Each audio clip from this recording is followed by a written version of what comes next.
Yes, we are recording and now we are live streaming. Welcome. I'm Paul Sugarman and this is the Instant Shakespeare Company. And today is April 23rd. We had an earlier event today for which we did another YouTube video, and this one is another one to celebrate Shakespeare.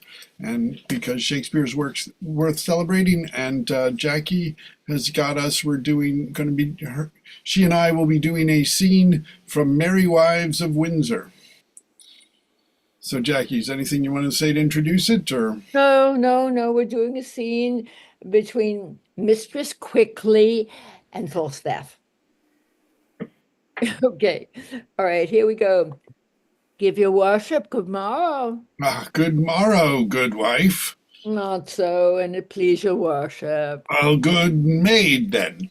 I'll be sworn, as my mother was the first hour I was born. I do believe the swearer. What with me? Shall I vouchsafe your worship a word or two? 2,000, fair woman, and I'll vouchsafe thee the hearing. There is one Mistress Ford, sir, I pray come a little nearer this ways. I myself dwell with Master Dr. Caius. Well, on Mistress Ford, you say? Your worship says very true. I pray your worship, come a little nearer this way. I warrant thee, nobody hears. Mine own people, mine own people. Are they so? Well, heaven bless them and make them his servants. Well, Mistress Ford, what of her? Why, sir, she's a good creature. Oh, Lord, Lord, your worship's a wanton. Well, heaven forgive you and all of us, I pray. Mistress Ford, come, Mistress Ford. Mary, this is the short and long of it. You have brought her into such canaries as 'tis wonderful. The best courts of them all, when the court lay at Windsor, could never have brought her such a canary. Yet there have been knights and lords and gentlemen with their coaches, I warrant you, coach after coach, letter after letter, gift after gifts, oh, smelling so sweetly, all musk and so rustling, I warrant you, and silk and gold, and in such elegant terms, and in such wine and sugar of the best and the fairest that would any woman's heart. Oh, and I warrant you, they could never get an eye wink of her. I had myself 20 angels given me this morning. But I defy all angels, any such sort as they say, but in the way of honesty. And I warrant you, they could never get her so much as sip of a cup with the proudest of them all. And yet they've been earls. Which is more, pensioners? But I warrant you, all is one with her. But what says she to me? Be brief, my good she Mercury. No, she has received your letter, which she thanks you 1,000 times. And she gives you to notify that her husband will be absent from his home between 10 and 11. 10 and 11. Was too. Then you would come and see the picture. She says that you want a Master Four will be away from home. Alas, the sweet woman leads an ill life with him. He's a very jealousy man. She leads a very friend-polled life with him, good heart. 10 and 11. Woman, commend me to her. I will not fail her. Oh, good. Well, you say well, but I have another messenger to your worship. Mistress Page hath her hearty commendations to you too. And let me tell you in your ear, she's a modest, civil, modest wife, and one I tell you that will not miss a morning nor evening prayer as any in Windsor. Where be the other? And she bade me tell your worship that her husband is seldom from home, but she hopes there will come a time. I never knew a woman so dote upon a man. Surely, I think you have charms, eh, in truth. Not I. I assure thee, setting the attraction of my good parts aside, I have no other charms. I assure you, setting the blessing on your heart for it. But I pray thee, tell me this. Has Ford's wife and Page's wife acquainted each other how they love me? They were dressed indeed. They had not so little grace, I hope. I were a trick indeed. But Mistress Page would desire you to send your little page of all loves Her husband has a marvelous affection to the little page, and truly Master Page is an honest man. Never a wife in Windsor leads a better life than she does. Do what she will, say what she will, pay all, go to bed when she will, rise when she lives. All is well, and truly she deserves it. For if there be a kind woman in Windsor, she's one. You must send her your little page, no remedy. Oh, why, I will. Nay, but do so then, and look you. Oh, he may come and go between you both, and in any case have a nay word, that you may know one another's mind. But the boy need not to understand anything, for 'tis not good that children should know any wickedness. Old folks, have discretion, as they say, and know the world. Fare thee well. Commend me to them both. There's my purse. I am yet thy debtor. Boy, go along with this woman. This news distracts me. There we go. Yep. And cool. Thank you. Yeah, that worked better than with using an accent for her. Maybe Yeah. performance I could do, but for just the reading, it helped not to do too much. Mhm. Try Yeah, because it's easier to make the words clearer, Mhm. which is what we need to do. Hey, Michael. Oh, right. I need to unmute you because I muted you. So I've asked you to unmute. I've asked you I'm going to. to get off now. I'm going to come on in about 5 minutes. Okay, I'm coming on on my PC, so I should get off this. Or Okay, well, should we wait? whatever. I mean, you want to do. Do you want to do the clearance Yeah, stuff? go ahead, and I'm going to get off now. Hold on. How do I? God. Hold on. Okie doke. I mean, you could just, For leave some it reason, online. I can't seem to get back to my thing. Oh no! Well, you're still here, and we can still hear you. So it's still. I know. I'm trying to It's get out. just I can't seem to get back on my cell phone. I want to get back to my full screen so I can press the leave, and it's not. I'm stuck on my. All right, back. okay. It's not letting me. So I mean, you Oh, could there I leave go. it All on right, while all you right, get your right. other thing. Wait, here we go. I gotta find the leave button now. Should Now, be down in the here it is. I top got it. right corner, bottom right. Okay. Yep, he's left. He's gone. He's gone now. He'll be back. So, anything else about Shakespeare you want to share or speak? That was fun, Jackie. Thank you. Oh, thank you. Right.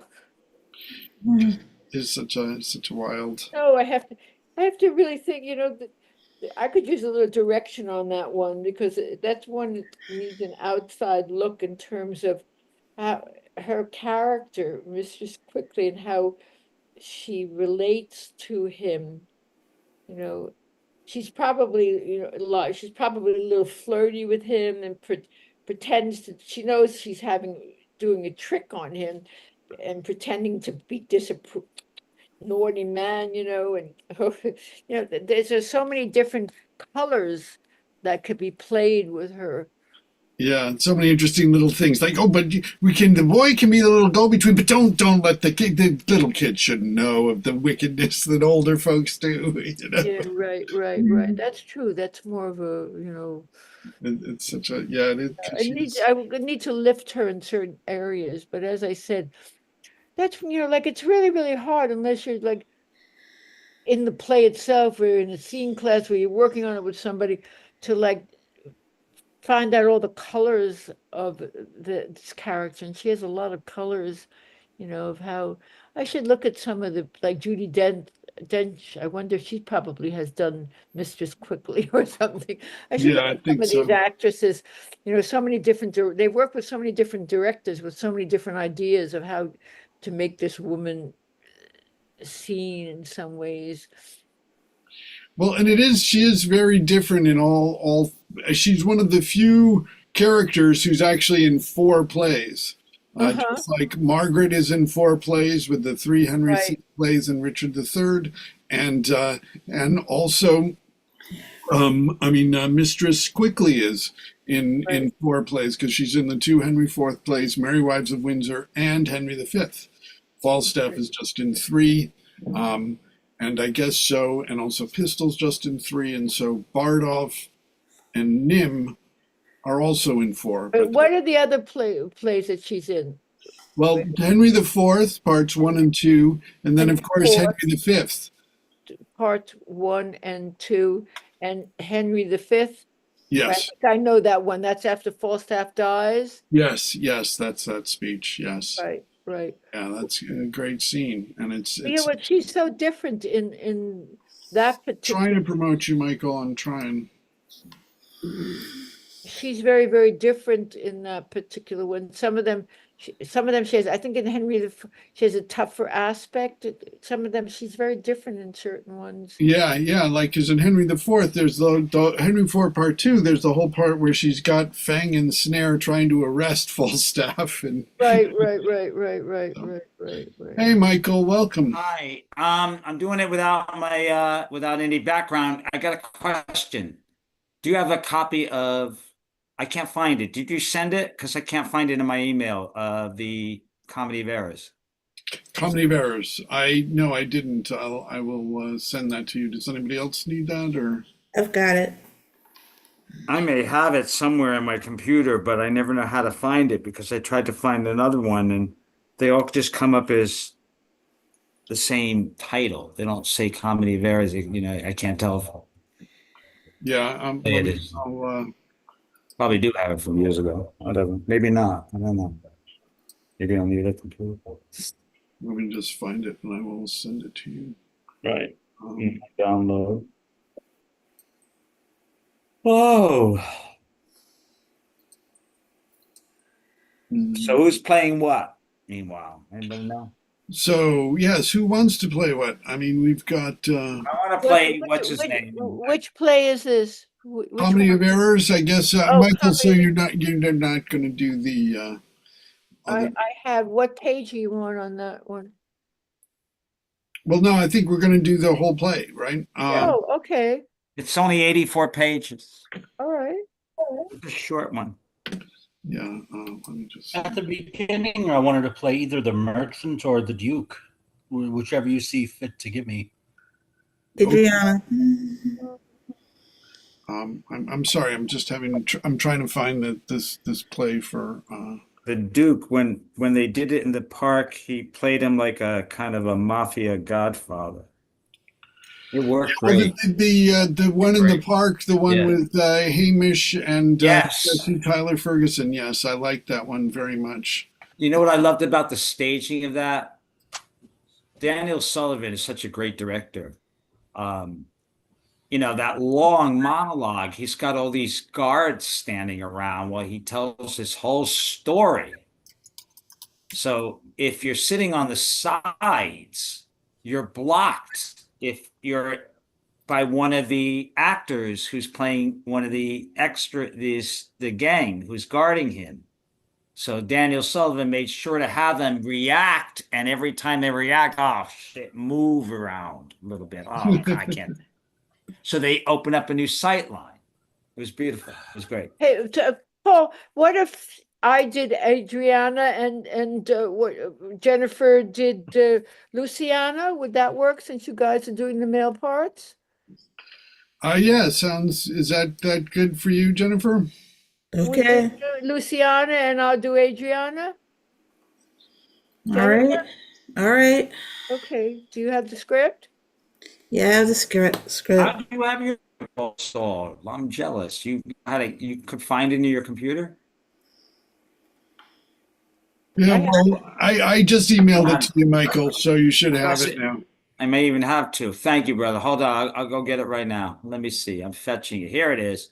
Okay, now I got to go like this. Isn't it fun that we live in this technological world? Hmm.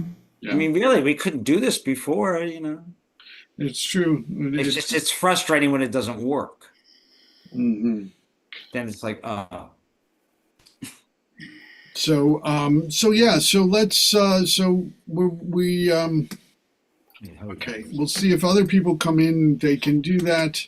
We have an audience member, Charlie. Thank you so much for coming. If you want to participate, you can raise your hand, but I think you'd just like to come to listen. So thank you for that. It's great to have an audience. We're still live streaming on YouTube, and we will. So Michael, let's see. Ken, are you there? There. Okay. Yes, I'm here. Okay. So since we have just 5 of us. We could do that. I mean, if Jackie's going to do Adriana, Jennifer do Luciana, and Michael, you could do the Antipholies, and Ken, you could do the Dromios, and Great. and then I can do most of the other things. And So you want me to do the Syracuse and how do I say it? Ephesus. Ephesus. You want me to do like Hamish Linkletter and Jesse did in the park? Right. I've actually seen several productions, and I think it can work really well because they're really never sort of on together until like the very end. Shakespeare, right? Purpose. I wonder if did they have one actor play those parts in those days? I don't know. Did they? I don't think so. I don't know. We don't know.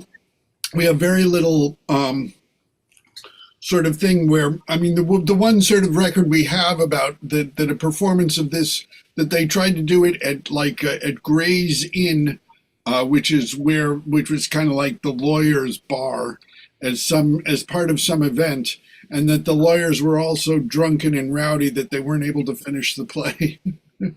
I hope I don't get.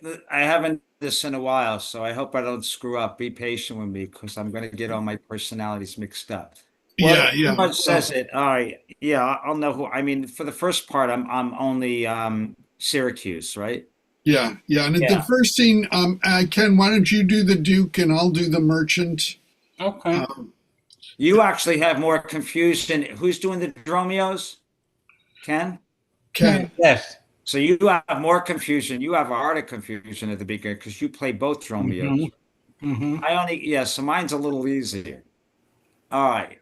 Yeah, no, I saw that Comedy of Errors production at the Public, which it was sort of set. I mean, it's kind of, now that I've seen a production of Guys and Dolls, it was sort of kind of set in the Guys and Dolls kind of period because they talk about Syracuse, and it was sort of like it was set in upstate New York almost, in that sort of Guys and Dolls type of gangster. The one in the cute park. Gangsters, the cute New York City gangsters. Before, right. I mean, he opened up with this kind of like New York accent. You're gonna like. The pre-Martin Scorsese and Francis Ford Coppola gangsters. Hey guys, can we move forward with this? I'm sorry. Yes, Ken, are you ready to go? I'm ready. So I'll get off screen meanwhile, and I'm playing. I don't come in until here, page 8. Good, because I got to give the kids a little food. So I'm gonna close my thing and start listening. I'll come in. Okie dokie. Alrighty. We are going to do the Comedy of Errors. I'm Paul Sugarman, and I'll be playing the merchant at the beginning and various other roles. And we'll just Michael Gardner will be playing the Antipholuses or the Antipholi. Ken will be playing the Dromios. Jackie will be playing Adriana, and Jennifer as Luciana. And so let us begin. The Comedy of Errors. Actus prima, scena prima, enter the Duke of Ephesus with the merchant of Syracusa, jailer, and other attendants. Proceed, Solinus, to procure my fall, and by the doom of death end woes and all. Merchants of Syracusa, plead no more. I am not partial to infringe our laws. The enmity and discord which of late sprung from the rancorous outrage of your duke to merchants are well-dealing countrymen who, wanting guilders to redeem their lives, have sealed his rigorous statutes with their bloods, excludes all pity from our threatening looks. For since the mortal and intestine jars twixt thy seditious countrymen and us, it hath in solemn synods been decreed both by the Syracusans and ourselves, to admit no traffic to our adverse towns. Nay more, if any born at Ephesus be seen at any Syracusan marts and fairs, again, if any Syracusan born come to the bay of Ephesus, he dies. His goods confiscate to the duke's dispose, unless 1,000 marks be levied to quit the penalty and to ransom him. Thy substance, valued at the highest rate, cannot amount unto 100 marks. Therefore, by law, thou art condemned to die. Yet this my comfort, when your words are done, my woes end likewise with the evening sun. Well, Syracusan, say in brief the cause why thou departedst from thy native home, and for what cause thou camest to Ephesus. A heavier task could not have been imposed than I to speak my griefs unspeakable. Yet that the world may witness that my end was wrought by nature, not by vile offense, I'll utter what sorrow gives me leave. In Syracusa was I born and wed unto a woman happy, but for me and by me had not our hap been bad. With her I lived in joy, our wealth increased, by prosperous voyages I often made to Epidamion, till my factor's death, and he, great care of goods at random left, drew me from kind embracements of my spouse, from whom my absent was not 6 months old, before herself, almost at fainting under the pleasing punishment that women bear, had made provision for her following me, and soon and safe arrived where I was. There had she not been long, but she became a joyful mother of 2 goodly sons, and which was strange, the one so like the other as could not be distinguished but by names.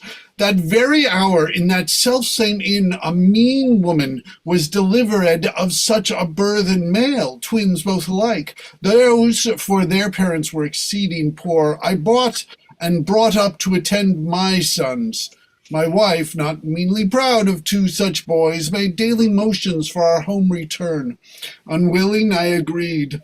Alas, too soon we came aboard. A league from Epidamion had we sailed before the always window-baying deep gave any tragic instance of our harm. But longer did we not retain much hope, for what obscured light the heavens did grant, did but convey unto our fearful minds a doubtful warrant of immediate death, which, though myself would gladly have embraced, yet the incessant weepings of my wife, weeping before for what she saw must come, and piteous plainings of the pretty babes that mourn for fashion, ignorant what to fear, forced me to seek delays for them and me, and this it was, for other means was none, that sailors sought for safety by our boat, and left the ship then sinking ripe to us. My wife, more careful for the latter born, hath fastened him unto a small spare mast, such as seafaring men provide for storms. To him one of the other twins was bound, whilst I had been like heedful of the other. The children thus disposed, my wife and I, fixing our eyes on whom our care was fixed, fastened ourselves at either end the mast, and floating straight, obedient to the stream, was carried toward Corinth, as we thought. At length the sun, gazing upon the earth, dispersed those vapours that offended us, and by the benefit of his wished light the seas waxed calm, and we discovered 2 ships from far making amain to us, of Corinth that, of Epidaurus this. But ere they came, let me say no more, gather the sequel by what went before. Nay, forward, old man, do not break off so, for we may pity, though not pardon thee. Oh, had the gods done so, I had not now worthily termed them merciless to us. For ere the ship could meet, by twice 5 leagues, we were encountered by a mighty rock, which being violently borne up, our helpful ship was splitted in the midst, so that in this unjust divorce of us, fortune had left to both of us alike what to delight in, what to sorrow for. Her part, poor soul, seeming as burdened with lesser weight, but not with lesser woe, was carried with more speed before the wind, and in our sight they were taken up by fishermen of Corinth, as we thought. At length another ship had seized on us, and knowing whom it was their hap to save, gave healthful welcome to their shipwrecked guests, and would have reft the fishers of their prey, had not their back been very slow of sail, and therefore homeward did they bend their course. Thus have you heard me, severed from my bliss, that by misfortune was my life prolonged, to tell sad stories of my own mishaps. And for the sake of them thou sorrowest for, do me the favor to dilate at full what have befallen of them, and they till now. My youngest boy, and yet my eldest care, at 18 years became inquisitive after his brother, and importuned me that his attendant, so his case was like, reft of his brother, but retained his name, might bear him company in the quest of him, whom, whilst I laboured of a love to see, I hazarded the loss of whom I loved. 5 summers have I spent in farthest Greece, roaming clean through the bounds of Asia, and coasting homeward came to Ephesus, hopeless to find, yet loath to leave unsought, or that or any place that harbours men. But here must end the story of my life, and happy were I in my timely death, could all my travels warrant me they live. Hapless Aegeon, whom the fates have marked to bear the extremity of dire mishap, now trust me, were it not against our laws, against my crown, my oath, my dignity, which princes will they may not disannul, my soul should sue as advocate for thee. But though thou art adjudged to the death, and passed sentence may not be recalled, but to our honour's great disparagement, yet will I favour thee in what I can. Therefore, merchants, I'll limit thee this day to seek thy help by beneficial help. Try all the friends thou hast in Ephesus, beg thou or borrow to make up the sum, and live. If no, then thou art doomed to die. Jailer, take him to thy custody. I will, my lord. Hopeless and helpless doth Aegeon wend, but to procrastinate his liveless end. Exeunt. Enter Antipholus, Erotus, a merchant, a different merchant, and Dromio. Therefore give out you are of Epidamian, lest that your goods too soon be confiscate. This very day a Syracusian merchant is apprehended for arrival here, and not being able to buy out his life according to the statute of the town, dies ere the weary sun set in the west. There is your money that I have had to keep. Do me a favor, take over for a minute.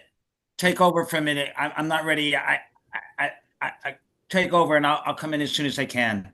Okay. Go, bear it. I'll do it. Great, thank Go, you. bear it to the centaur, where we host, and stay there, Dromio, until I come to thee. Within this hour it will be dinner time, till that I'll view the manners of the town, peruse the traders, gaze upon the buildings, and then return and sleep within mine inn. For with long travail I am stiff and weary. Get thee away. Many a man would take you at your word, and go indeed, having so good a mien. Exit Dromio. A trusty villain, sir, that very oft, when I am dull with care and melancholy, lightens my humor with his merry jests. What will you walk with me about the town, and then go to my inn and dine with me?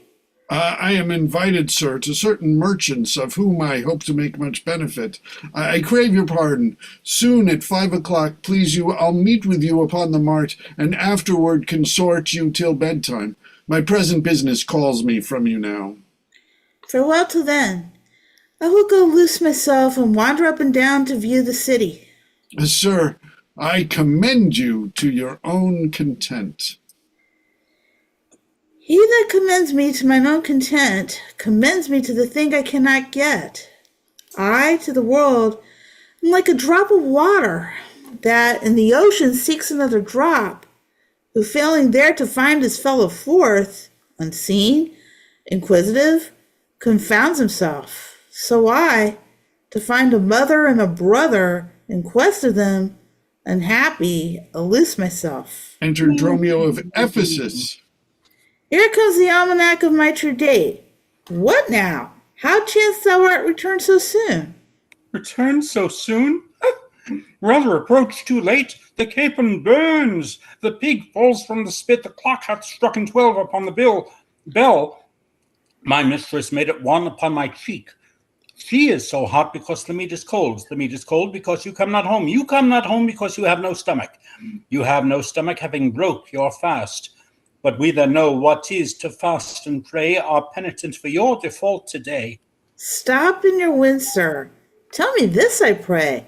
Where have you left the money that I gave you? Oh, 6 pence that I had a Wednesday last, to pay the saddler for my mistress Crapper. The saddler had it, sir. I kept it not. I am not in a sportive humor now. Tell me, and dally not, where is the money?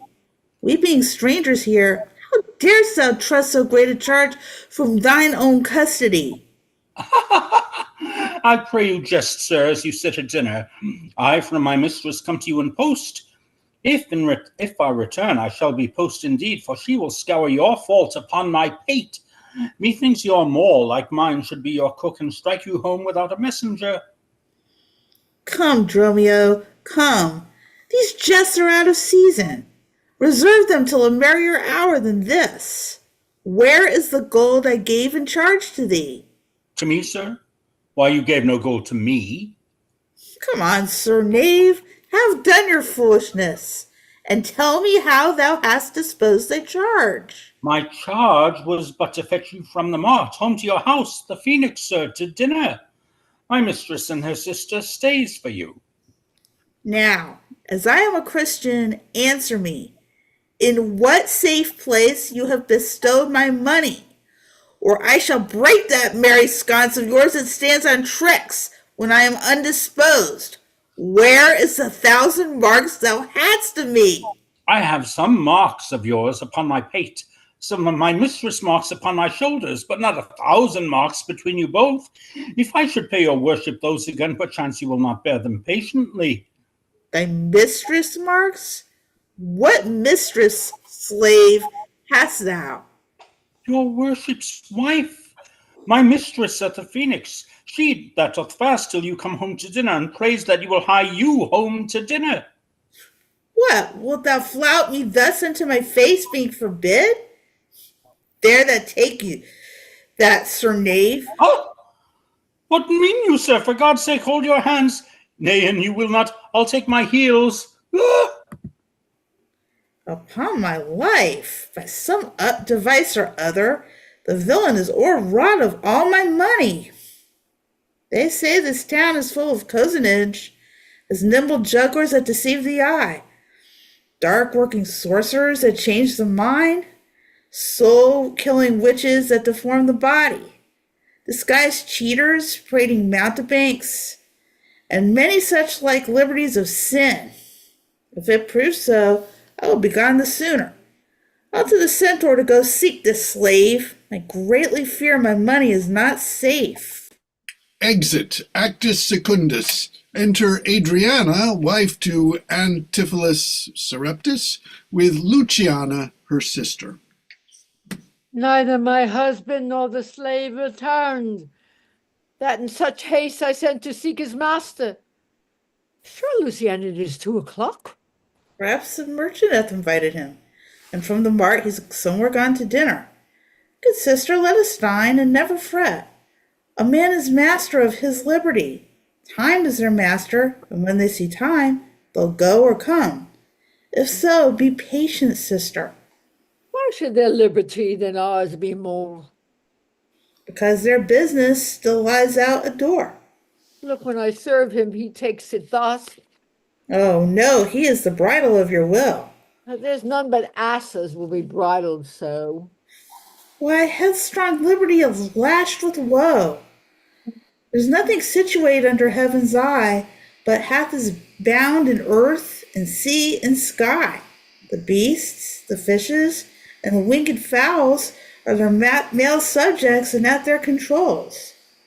Man more divine, the master of all these, lord of the wide world and wild watery seas, endued with intellectual sense and souls, of more preeminence than fish and fowls, are masters to their females and their lords. Then let your will attend on their accords. This servitude makes you to keep unwed. Not this, but troubles of the marriage bed. But were you wedded, you would bear some sway. Ere I learn love, practice to obey. How if your husband starts some other where? Till he come home again, I would forbear. Patience unmoved. No marvel though she pause. They can be meek that have no other cause. A wretched soul bruised with adversity, we bid be quiet when we hear it cry. But what we burden with like weight of pain is much or more, we should ourselves complain. So thou hast no unkind maid to grieve thee, with urgent, helpless patience would relieve me. But if thou live to see like right bereft, this fool beg patience in thee will lift. Well, I will marry one day, but to try. Here comes your man, now is your husband nigh. Say is your tardy master now at hand? Nay, he's at two hands with me, and that my two ears can witness. Say, didst thou speak with him? Knowest thou his mind? Aye, he told his mind upon mine ear. He threw his hand, I scarce could understand it. Spake he so doubtfully, thou couldst not feel his meaning? Nay, he stroked so plainly, I could too well feel his blows, and withal so doubtfully that I could scarce understand them. But I say, I prithee, is he coming home? It seems he hath great care to please his wife. Why, mistress, sure my master is horn mad. Poor man, thou villain! I mean not cuckold mad, but sure he is stark mad. When I desired him to go home to dinner, he asked me for 100 marks in gold. "'Tis dinner time," quoth I. "My gold," quoth he. "Your meat doth burn," quoth I. "My gold," quoth he. "Will you come," quoth I. "My gold," quoth he. "Where is the 1,000 marks I gave thee, villain?" "The pig," quoth I, "is burned." "My gold," quoth he. "My mistress, sir," quoth I. "Hang up thy mistress, I know not thy mistress, out on thy mistress." Quoth who? Quoth my master. "I know," quoth he, "no house, no wife, no mistress, so that my errand due unto my tongue, I thank him, I bear home upon my shoulders, for in conclusion he did beat me there." Go back again, thou slave, and fetch him home. Go back again, and be new beaten home? For God's sake, send some other messenger. Back, slave, or I break thy paid across. Ah! And he will bless thy cross with other beating. Between you I shall have a holy head. Oh, hence, prating peasant, fetch thy master home.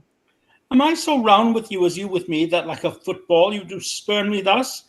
You spurn me hence, and he will spurn me hither. If I last in this service, you must cast me in leather.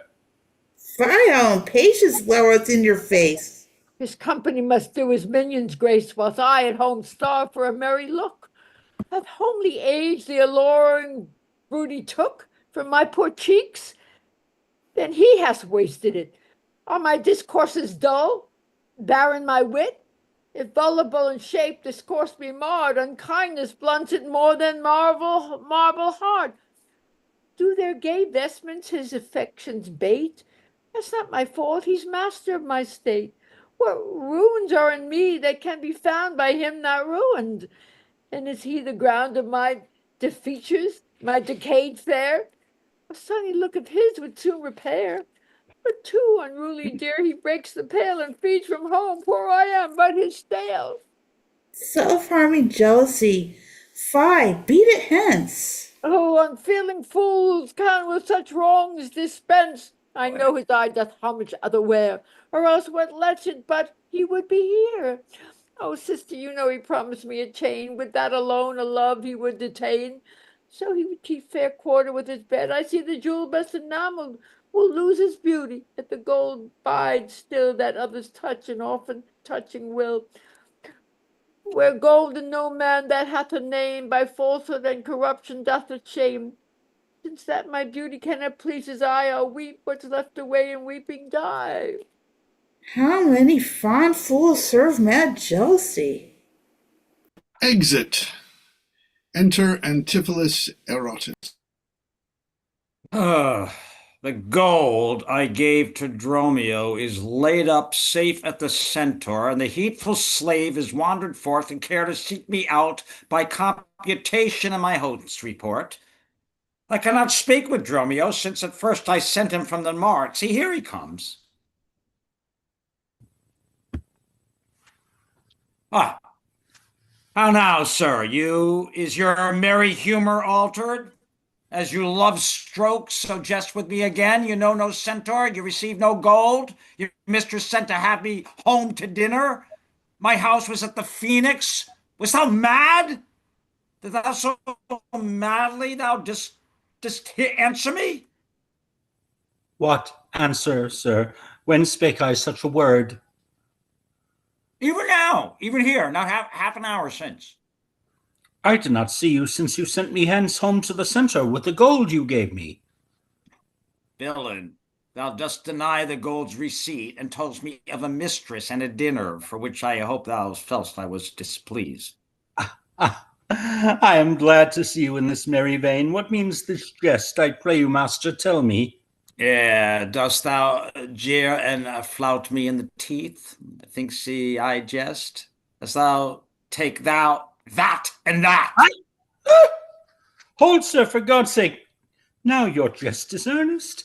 Upon what bargain do you give it me? Because that I had familiarly sometimes do use you for my fool and chat with you, your sauciness will jest upon my love and make a comment of my serious hours when the sun shines. Let foolish gnats make sport with creeping crannies when he hides his beams. If you will jest with me, know my aspect and fashion your demeanor to my looks, or I will beat this method in your sconce.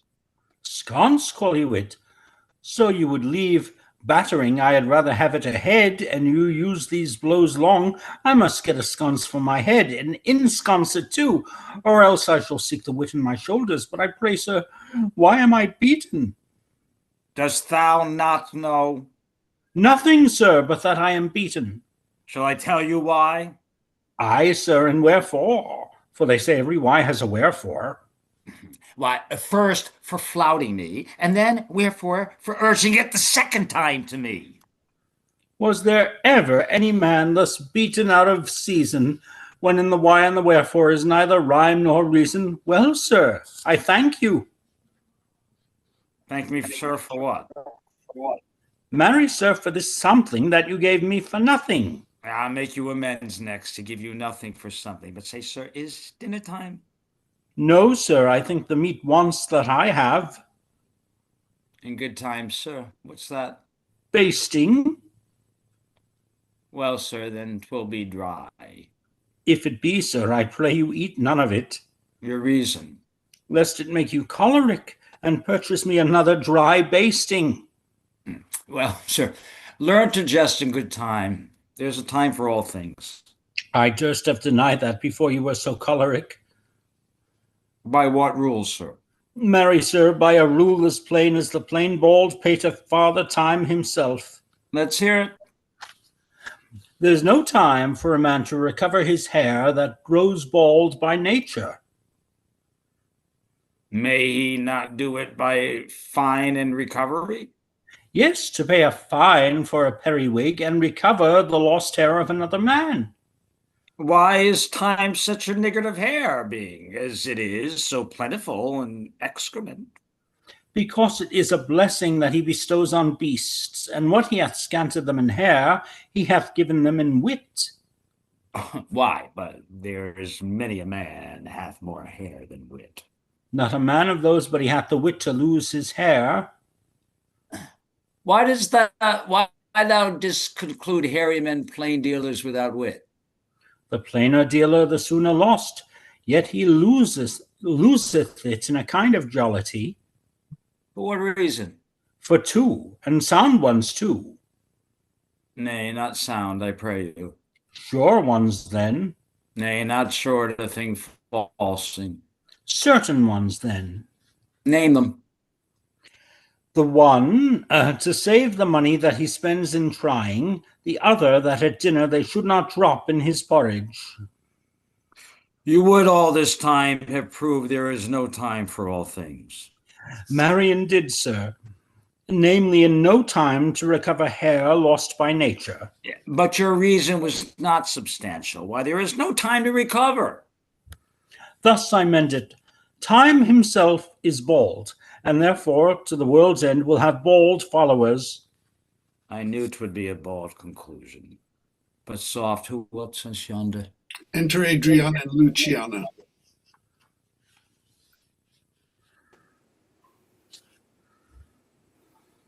Ay, Antipholus, look strange and frown. Some other mistress hath thy sweet aspects. I am not Adriana, nor thy wife.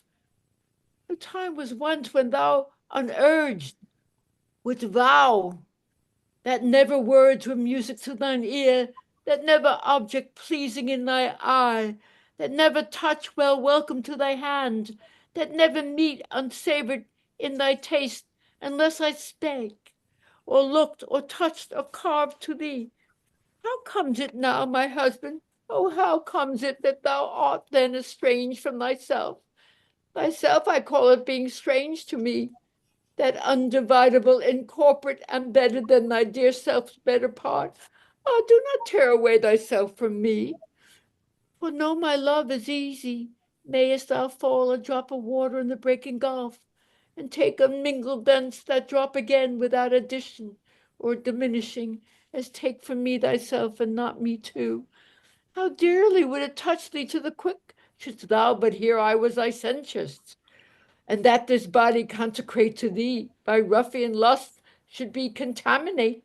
Wouldst thou not spit at me and spurn at me and hurl the name of husband in my face and tear the stained skin off my harlot brow and from my false hand cut the wedding ring and break it with a deep divorcing vow?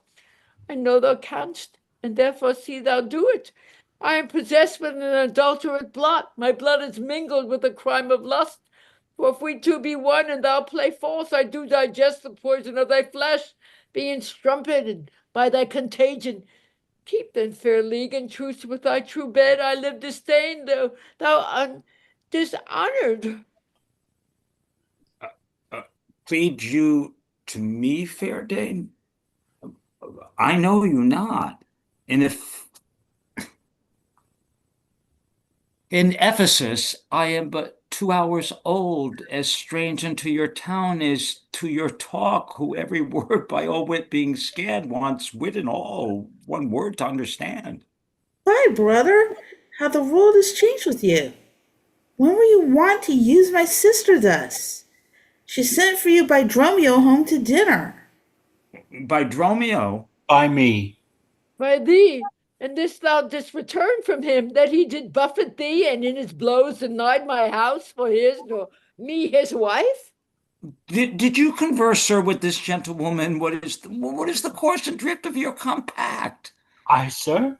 I never saw her till this time. Villain, thou liest, for even her very words didst thou deliver to me on the mart.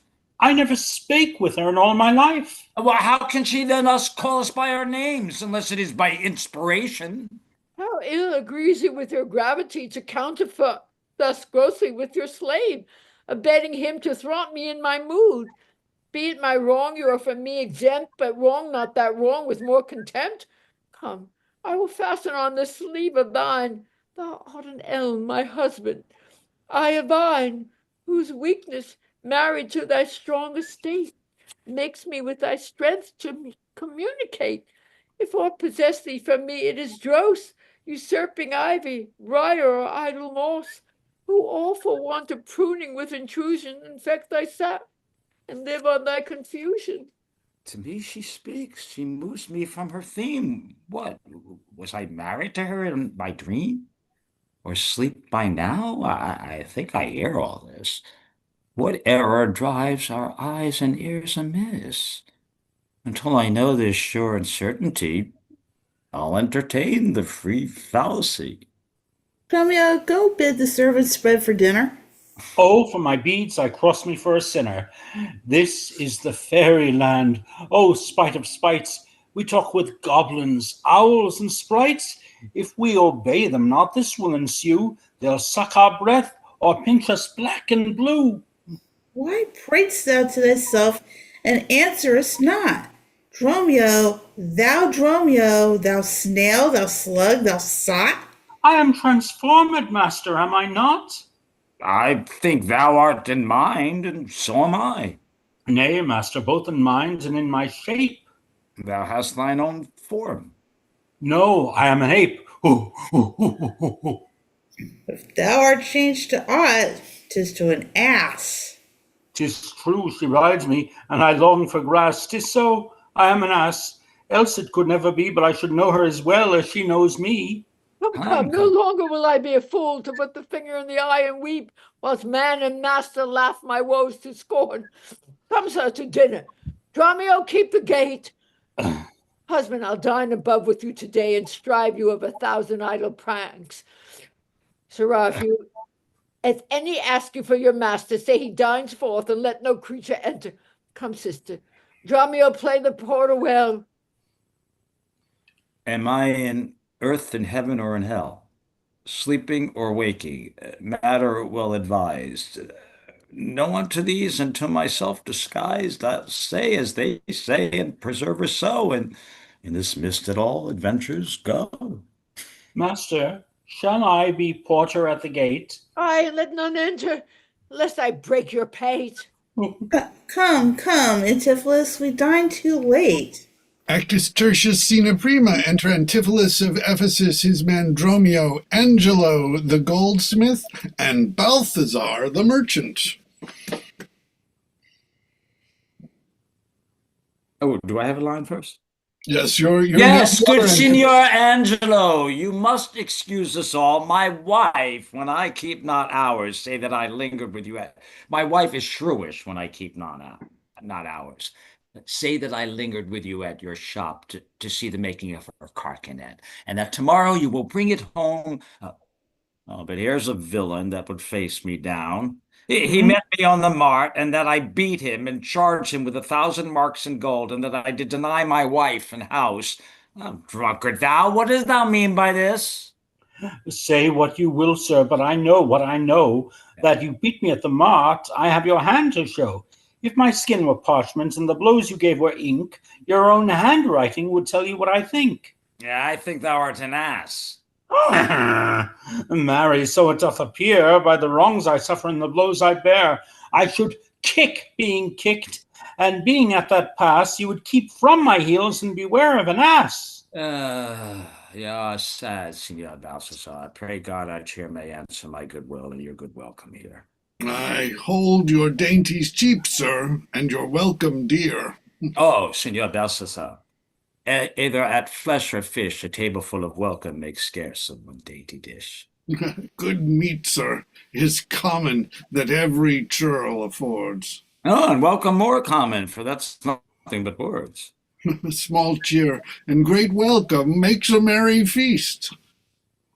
I, to a niggardly host and more sparing guest, but though my cates by means take them in good part, better cheer may you have, but not will better heart. But soft, the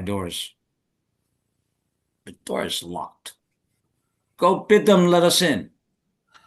Maud, Bridget, Marion, Cicely, Gillian, Gin, Mo, Malthouse, Capon, Coxcomb, Idiot, Patch, either get thee from the door or sit down at the hatch. Dost thou conjure for wenches that thou call'st for such store? When one is one too many, go get thee from the door. What patch is made our porter? My master stays in the street. Let him walk from whence he came, lest he catch cold on's feet. Who? Oh, it's screwed up here. Who talks within there? Oh, open the door. Right, sir. I'll tell you when, and you'll tell me wherefore. Wherefore? For my dinner. I have not dined. You're going to have to take over. There's something going on in the hallway. Take over for a second, please. Nor today here you must not come again when you may. What art thou that keeps me from the house I owe? The porter for this time, sir, and my name is Dromio.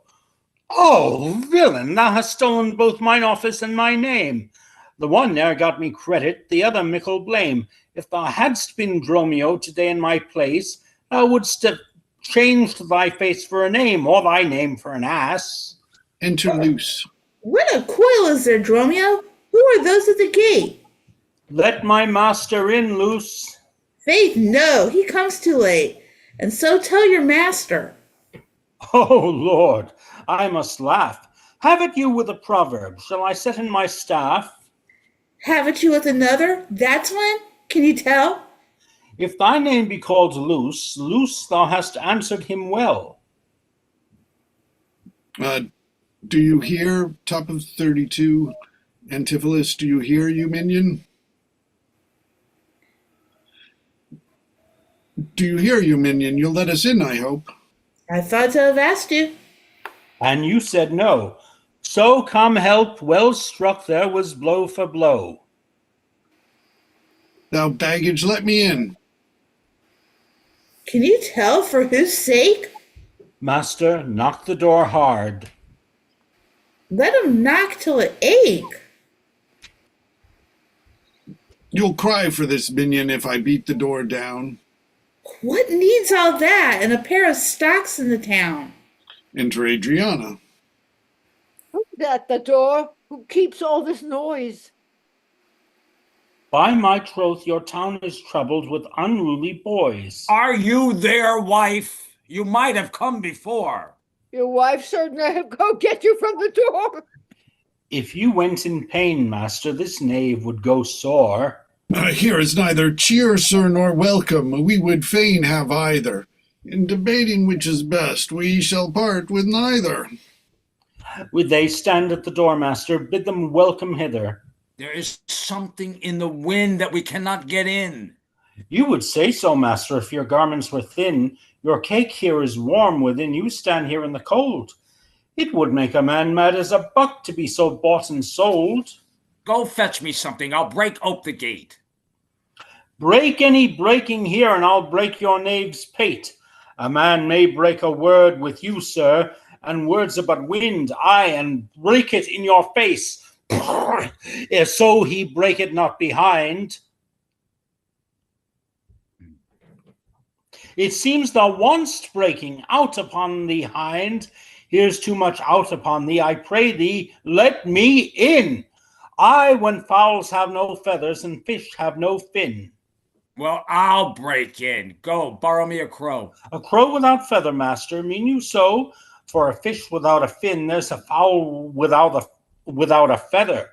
If a crow help us in, sir, I will pluck a crow together. Go, get thee gone. Fetch me an iron crow. Have patience, sir. Oh, let it not be so. Herein you war against your reputation, and draw within the compass of suspect the unviolated honor of your wife. Once this your long experience of your wisdom, her sober virtue, years and modesty, plead on your part cause to you unknown, and doubt not, sir, but she will well excuse why at this time the doors are made against you. Be ruled by me, depart in peace, and let us go to the Tiger all to dinner, and about evening come yourself alone to know the reason for this strange restraint. If by strong hand you offer to break in now, in the stirring passage of the day, a vulgar comment will be made of it, and what that supposed by the common rout against your yet ungalled estimation, that may with foul intrusion enter in, and dwell upon your grave when you are dead, for slander lives upon succession, for ever housed where it gets possession. You have prevailed. I will depart in quiet, and a despite of mirth means to be merry. I know a wench of excellent discourse, pretty and witty, wild, and yet too gentle. There will we dine. This woman that I mean, my wife, but I protest without desert, hath oftentimes upbraided me withal. To her we will to dinner. Get you home and fetch the chain. By this I know 'tis made. Bring it, I pray you, to the Porpentine. For there's the house, that chain will I bestow, be it for nothing but to spite my wife. Upon mine hostess there, good sir, make haste, since mine own doors refuse to entertain me, I'll knock elsewhere, to see if they'll disdain me. I'll meet you at that place some hour hence. Do so. It's just shall cost me some expense. Exeunt. Enter Luciana with Antipholus of Syracusa. And may it be that you have quite forgot a husband's office? Shall Antipholus, even in the spring of love, thy love springs rot? Shall love and buildings grow so ruinate? If you did wed my sister for her health, then for her well's sake use her with more kindness. Or if you like elsewhere, do it by stealth. Muffle your false love with some show of blindness. Let not my sister read it in your eye. Be not thy tongue thine own shame's orator. Look sweet, speak fair, become disloyalty. Apparel vice like virtue's harbinger. Bear a fair presence though your heart be tainted. Teach sin the carriage of a holy saint. Be secret false. What need she be acquainted? What simple thief brags of his own attain? 'Tis double wont to truant with your bed, and let her read it in thy looks of board. Shame hath a bastard fame, well managed. Ill deeds is doubled with an evil word. Alas, poor women, make us not believe, being compact of credit, that you love us. Though others have the arm, show us the sleeve. We in your motion turn, and you may move us. Then, gentle brother, get you in again. Comfort my sister, cheer her, call her wife. 'Tis holy sport to be a little vain when the sweet breath of flattery conquers strife. Sweet mistress, what your name is else I know not, nor by what wonder you do hit of mine, less in your knowledge and your grace you show not, than our earth's wonder more than earth quite divine. Teach me, dear creature, how to think and speak. Lay open to my earthy gross conceit, smothered in errors, feeble, shallow, weak. The folded meaning of your words' deceit against my soul's pure truth. Why labor you to make it wander in an unknown field? Are you a god? Would you create me new? Transform me then, and to your power I'll yield. But if that I am, then well I know your weeping sister is no wife of mine, nor to her bed no homage do I owe. Far more, to you do I decline. Oh, train me not, sweet mermaid, with thy note, to drown me in thy sister's flood of tears. Sing silent for thyself, and I will dote. Spread o'er that silver waves, golden hairs, and as the bud I'll take thee, and there lie in thy glorious supposition. Think he gains by death that hath much such means to die. Let love, being light, be drowned if she sick. What are you, mad that you do reason so? Not mad, but mated. How I do not know. It is a fault that springeth from your eye. For gazing on your beams, fair sunbeam by. Gaze when you should, and that will clear your sight. As good as to wink, sweet love, as look all night. Why call you me, love? Call my sister so. Thy sister's sister. That's my sister. No, it is thyself, mine own self's better part. Mine eyes, clear-eyed, my dearie heart's dearer heart. My food, my fortune, my sweet hope's aim. My soul's earth heaven, my heaven's claim. All this my sister is, or else should be. Call thyself sister sweet, for I am thee. Thee will I love, and with thee lead my life. Thou hast no husband yet, nor I no wife. Give me thy hand. Oh, soft sir, hold you still. I'll fetch my sister to get her goodwill.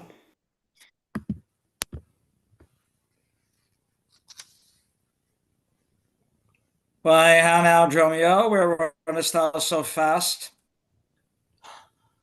You know me, sir? Am I Dromio? Am I your man? Am I myself? Thou art Dromio, thou art my man, thou art thyself. I am an ass. I am a woman's man, and besides myself. What woman, man, and how beside thyself? Marry, sir, besides myself, I am due to a woman. One that claims me, one that haunts me, one that will have me. What claim lays she to thee? Marry, sir, such claim as you would lay to your horse, and she would have me as a beast. Not that I, being a beast, she would have me, but that she, being a very beastly creature, lays claim to me. What is she? A very reverent body. I, such a one as a man may not speak of without he say, Sir, reverence. I have but lean luck in the match, and yet is she a wondrous fat marriage. How dost thou mean a fat marriage? Marry, sir, she's the kitchen wench, and all grease. And I know not what use to put her to, but to make a lamp of her, and run from her by her own might. I warrant her rags and the tallow in them will burn a Poland winter. If she lives till doomsday, she'll burn a week longer than the whole world. What complexion is she of? Swart, like my shoe, but her face nothing like so clean kept. For why she sweats a man may go over shoes in the grime of it. That's a fault that water will mend. No, sir, 'tis in grain. Noah's flood could not do it. What's her name? Nell, sir, but her name is 3/4. That's an ell and 3/4. Will not measure her from hip to hip. Then she bears some breath. No longer from head to foot than from hip to hip. She is spherical, like a globe. I could find out countries in her. And what part of her body stands Ireland? Marry, sir, in her buttocks. I found it out by the bogs. Where's Scotland? I found it by the Baroness, hard in the palm of the hand. Where's France? In her forehead, armed and reverted, making war against her heir. Where's England? I looked for the chalky cliffs, but I could find no whiteness in them. But I guess it stood in her chin by the salt room that ran between France and it. Where's Spain? Faith, I saw it not, but I felt it hot in her breath. Where America, the Indies? O, sir, upon her nose.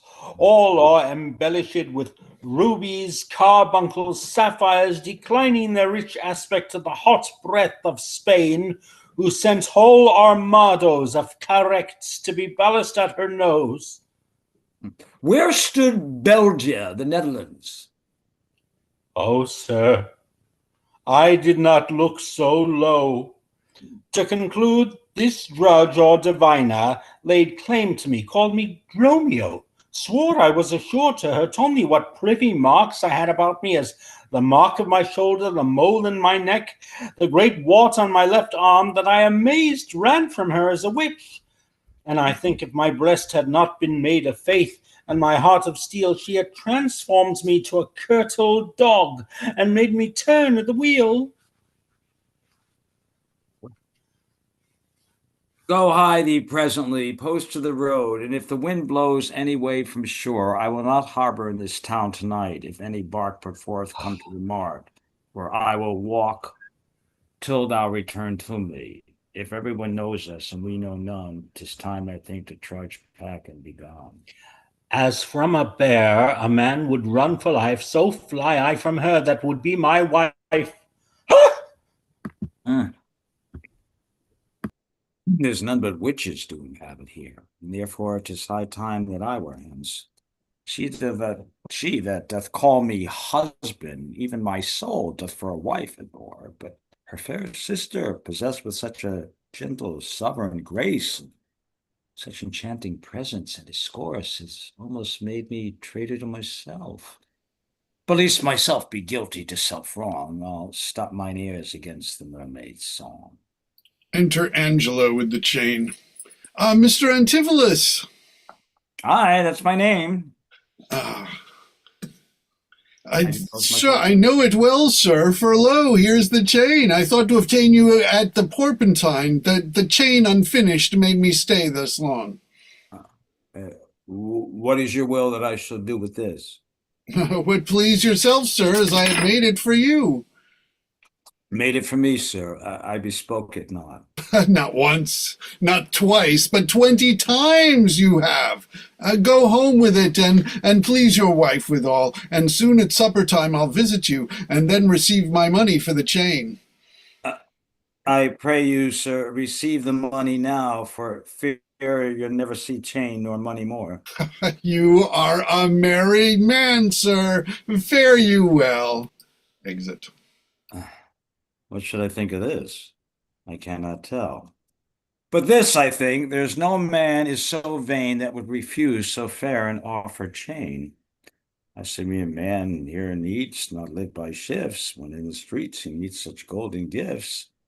I'll to the mart, and there for Dromio stay. If any ship put out, then straight away. Exit. Actus quartus scena prima. Enter merchant, goldsmith, and an officer. Actually, Jackie, could you take this merchant since I'm Angelo the goldsmith? Okay, sure. You know, since Pentecost the sum's due, and since I have not much imported you, nor now I had not, but that I am bound to Persia, and want guilders for my voyage. Therefore make present satisfaction, or I'll attach you by this officer. Even just the sum that I do owe to you is growing to me by Antipholus, and in the instant that I met with you, he had of me a chain at 5 o'clock. I shall receive the money for the same. Please that you walk with me down to his house. I will discharge my bond and thank you to. Enter Antipholus of Ephesus, Dromio from the courtesans. Ah, that the labor may you save. See where he comes. Give me my page again. I just lost it. 45. Bottom 40. Oh, Christ. Okay, hold on. Anyway, as I was saying, as I'm about to enter and tell you, here I am. Okay. That labor may you save. See where he comes. Well, I go to the goldsmith's house. Go thou and buy a rope's end that I will bestow upon my wife and their confederates for locking me out of my doors by day. Soft, I see the goldsmith. Get thee gone. Buy thou a rope and bring it home to me. I buy £1,000 a year. I buy a rope. Exit Romeo.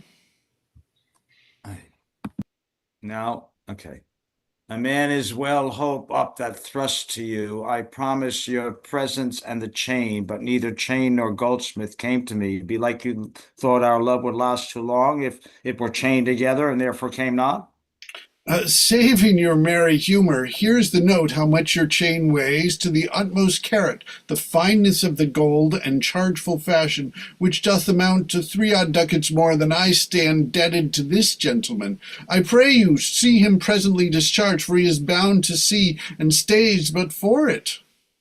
I am not furnished with this present money. Besides, I have some business in the town. Good Signor, take the stranger to my house, and with you take the chain, and bid my wife disperse the sum on the receipt thereof. Perchance I will be there as soon as you. Then you will bring the chain to her yourself? No, bear it with you, lest I come not time enough. Well, sir, I will. Have you the chain about you? And if I have not, sir, I hope you have, or else you may return without your money. Nay, come, I pray you, sir, give me the chain. Both wind and tide stays for this gentleman, and I to blame have held him here too long.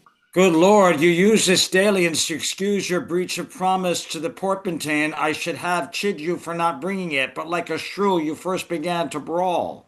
The hour steals on. I pray you, sir, dispatch.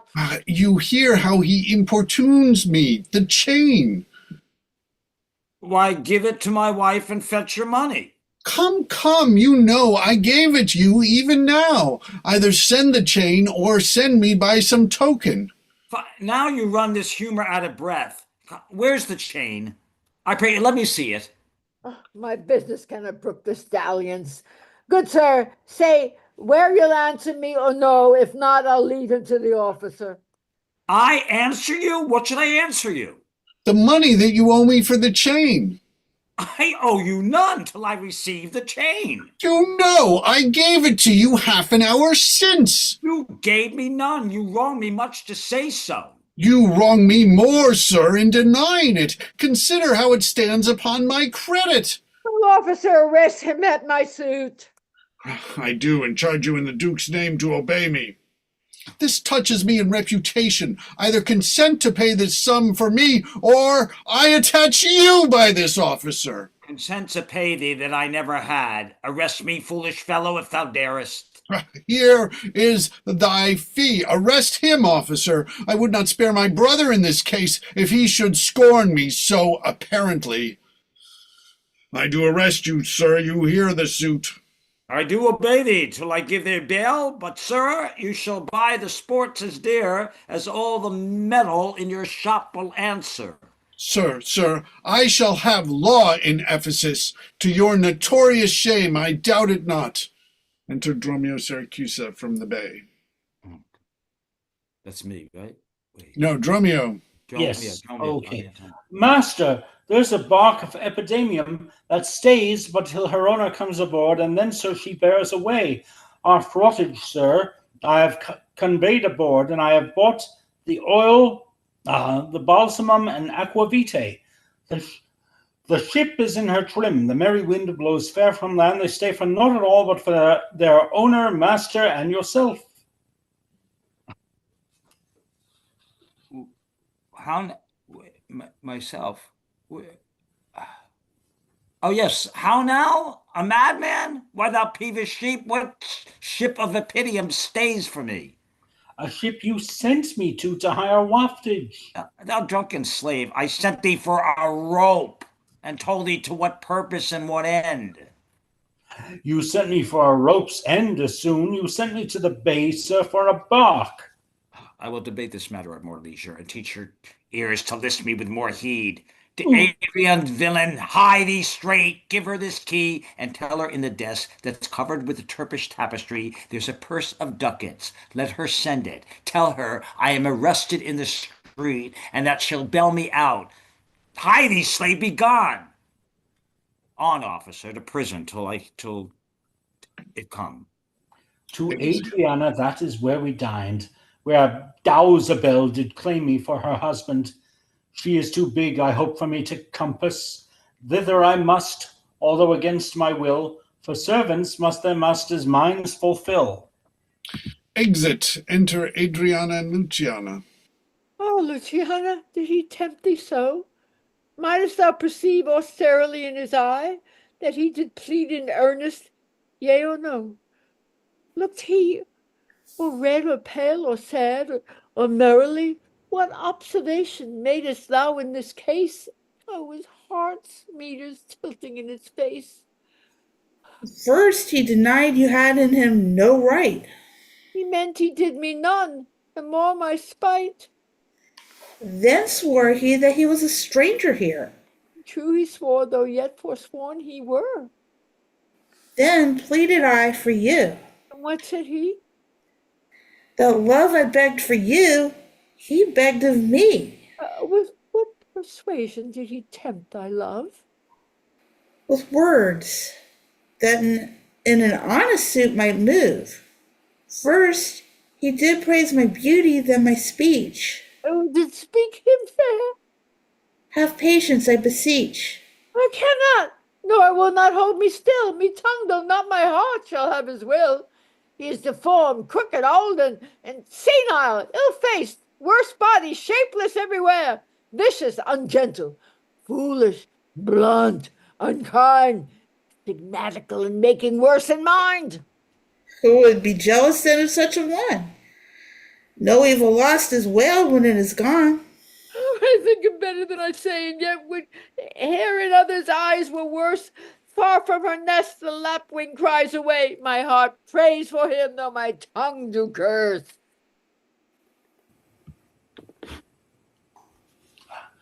Here go the desk, the purse, sweet now make haste.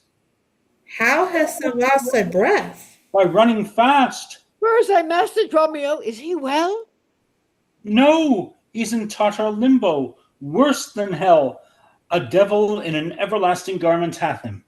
One whose hard heart is buttoned up with steel, a fiend, a fairy, pitiless and rough. A wolf, nay worse, a fellow all in buff, a back friend, a shoulder clapper. One that countermands the passages of alleys, creeks, and narrow lands. A hound that runs counter and yet draws dry foot well. One that before the judgments carries poor souls to hell. Why, man, what is the matter? I do not know the matter. He is rested on the case. What is he arrested? Tell me, at whose suit? I know not at whose suit he is arrested well, but is in a suit of buff, which rested him, that can I tell. Will you send him, Mistress Redemption, the money in his desk? Go fetch it, sister. This I wonder at. Thus he unknown to me should be in debt. Tell me, was he arrested on a band? Not on a band, but on a stronger thing. A chain, a chain. Do you not hear it ring? What, the chain? No, the bell. 'Tis time that I were gone. It was 2 ere I left him, and now the clock strikes 1. Yeah, I was come back. That did I never hear. Oh, yes. If any hour meet a sergeant, it turns back for very fear. The time we're in debt, how fondly dost thou reason? Time is a very bankrout, and owes more than he's worth to season. Nay, he's a thief too. Have you not heard men say that time comes stealing on by night and day? If I be in debt and theft, and a sergeant in the way, hath he not reason to turn back an hour in a day? Go, Dromio, here's the money. Bear it straight, and bring thy master home immediately. Come, sister, I am pressed down with conceit, my comfort and my injury. Exit. Enter Antipholus Syracusia. There's not a man I meet but doth salute me, as if I were their well-acquainted friend. Everyone doth call me by my name. Some tender money to me, some invite me, some other give me thanks for kindness, some offer me commodities to buy. Even now a tailor called me in his shop and showed me silks that he had bought for me, and therewithal took measure of my body. I'm sure these are but imaginary wiles, and Lapland sorcerers inhabit here. Enter Dromio. Syracuse. Master, here's the kitty cat. No, here's the gold you sent me for. What have you got the picture of old Adam new apparelled? What gold is this? What Adam dost thou mean? Not that Adam that kept the paradise, but that Adam that keeps the prison. He that goes in the calf skin, that was killed for the prodigal. He that came behind you, sir, like an evil angel, and bid you forsake your liberty. I understand thee not. No, why, 'tis a plain case. He that went like a bass viol in a case of leather, the man, sir, that when gentlemen are tired gives them a sob and rests them. He, sir, that takes pity on decayed men and gives them suits of durance. He that sets up his wrist to do more exploits with his mace than a Morris pike. What thou meanest an officer? Aye, sir, the sergeant of the band. He that brings any man to answer it that breaks his band. One that thinks a man always going to bed and says, God give you good rest. Well, sir, there's rest in your foolery, and there are ships put forth tonight. May we be gone? Why, sir, I brought you word an hour since that the bark expedition put forth tonight, and then were you hindered by the sergeant to tarry for the hoy delay. Here are the angels that you sent for to deliver you. The fellow is distraught, and so am I. And here we wander in illusions. Some blessed power deliver us from hence. Enter a courtesan. Well met, Master Antipholus. I see, sir, you have found the goldsmith now. Is that the chain you promised me today? Satan avoid, I charge thee, tempt me not. Master, is this mistress Satan? It is the devil. Nay, she is worse. She is the devil's dam. And here she comes in the habit of a light wench. And thereof comes that the wenches say, God damn me. That's as much to say, God make me a light wench. It is written, they appear to men like angels of light. Light is an effect of fire, and fire will burn. Ergo, light wenches will burn. Come not near her. You're a man, and you are marvelous merry, sir. Will you go with me? We'll mend our dinner here. Master, if do expect spoon meat, or bespeak a long spoon. Why, Dromio? Marry, he must have a long spoon that must eat with the devil. Avoid then, fiend, what tellest me to supper? Thou art as you are all sorcerers. I conjure thee to leave me and be gone. Give me the ring of mine you had at dinner, or for my diamond, the chain you promised, and I'll be gone, sir, and not trouble you. Some devils ask but the parings of one's nail or claw, a rush, a hair, a drop of blood, a pin, a nut, a cherry stone, but she, more covetous, would have a chain. Master, be wise, and if you give it her, the devil will shake her chain and fright us with it.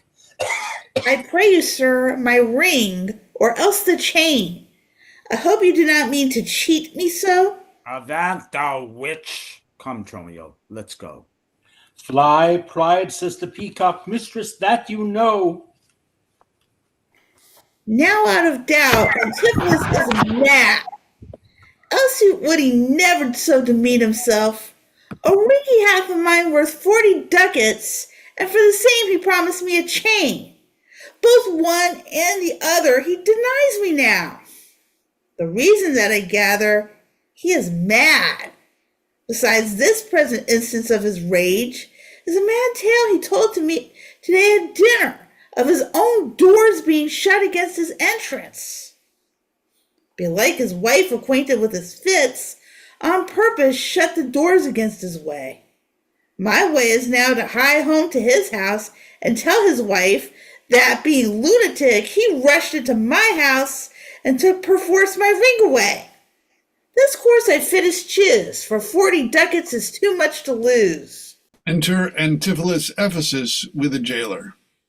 Oh, it's me, but fear me not. I will not break away. I'll give thee, ere I leave thee, so much money to warrant thee as I am rested for. My wife is in a wayward mood today, and will not lightly trust the messenger that I should be attached in Ephesus. I tell you, 'twill soundly harsh in her ears.